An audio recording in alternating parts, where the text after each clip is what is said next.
Hi everybody, this is a video about the carnivore diet. There's some questions that were posted on a couple of my other videos, and so I'm going to consolidate those in one little Q&A video here. Just before I jump into the crux of the video, if you don't mind taking a quick second just to like or share or subscribe or post a quick comment on my video, I'd really appreciate it. So thanks in advance for taking a second to do that. And also, as per usual, nothing I'm saying should be construed as medical advice. This is for informational purposes only, and if you need medical advice, please talk to your healthcare provider to get that advice.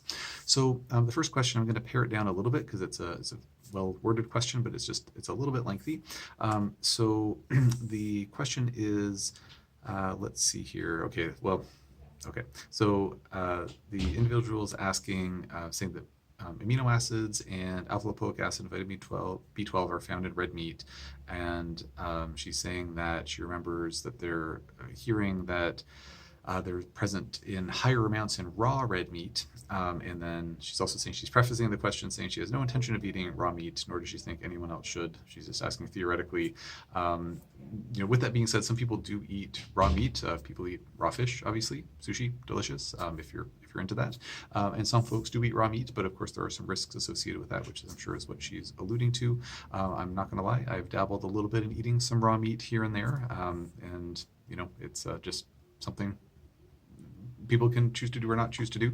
Of course, some people don't cook their steak very well or very thoroughly and whatnot. And so anyways, I wouldn't say that I'm adamantly opposed to raw meat, but I appreciate the concerns that are being brought up here with that. And it's something I think has to be done with caution. You really need to know your meat to know if it's safe to eat it raw or not.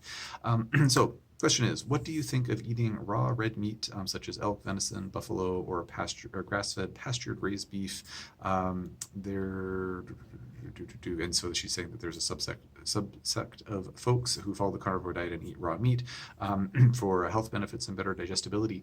I mean, I think about this sometimes, and we know that when proteins are heated up, they get denatured. It changes their structure, and I do sometimes wonder if eating raw meat is something that could potentially confer some better health benefits, similar to how some folks don't, they'll say, oh, eating raw vegetables or raw this or that is going to help preserve the vitamins and content and things like that in the foods.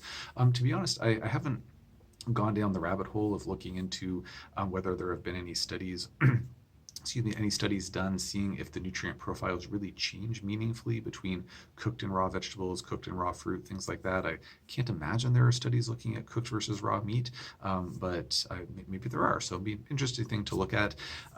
But I can say just from my, putting on my thinking cap, it does stand to reason that there may be some additional nutritional density consuming meat that's raw because those proteins haven't been denatured. Things like alpha lipoic acid being an important antioxidant, naturally present in our bodies, important for our mitochondrial function, amongst other things.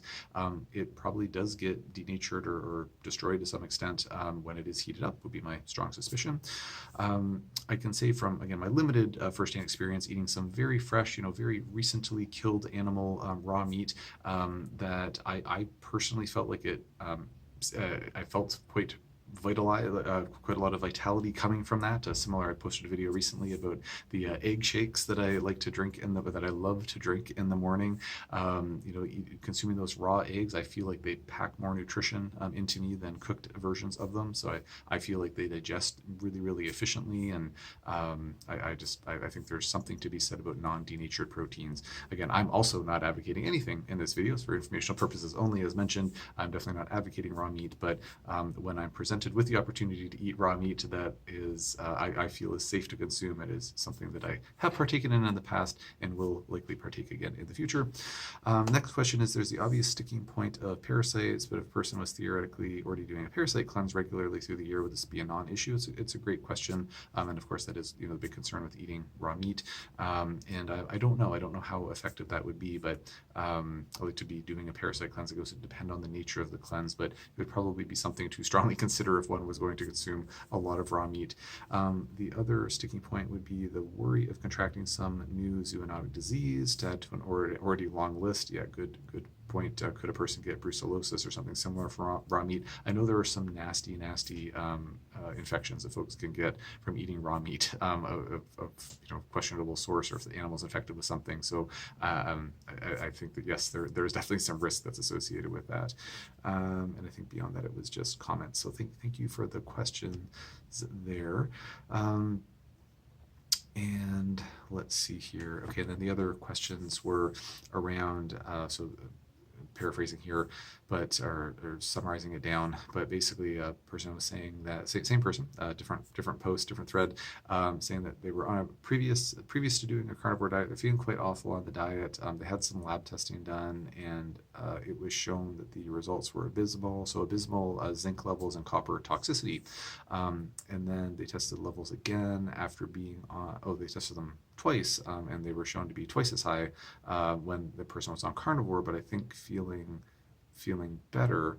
And so then she's saying, I think that eating an all-meat diet with high levels of zinc actually caused her to start detoxifying copper, and she's still eating an animal-based diet, and her doctor's helping her with detoxing metals. So have I ever encountered something like that before? So no, I haven't specifically encountered something like that before. I've definitely seen some detox symptoms when a person goes on a carnivore diet, usually transient symptoms, but I haven't measured pre and post zinc or copper levels, so I can't really I can't add anything to the discussion there. And what in my experience helps people who are detoxing copper. It's not fun and seems to come in waves, and her doctor recommended citrus pectin and sauna, which I mean both sound like really reasonable things to do. Binding things up, oftentimes a good choice. Citrus pectin actually being able to get into the bloodstream, so more of a systemic binder.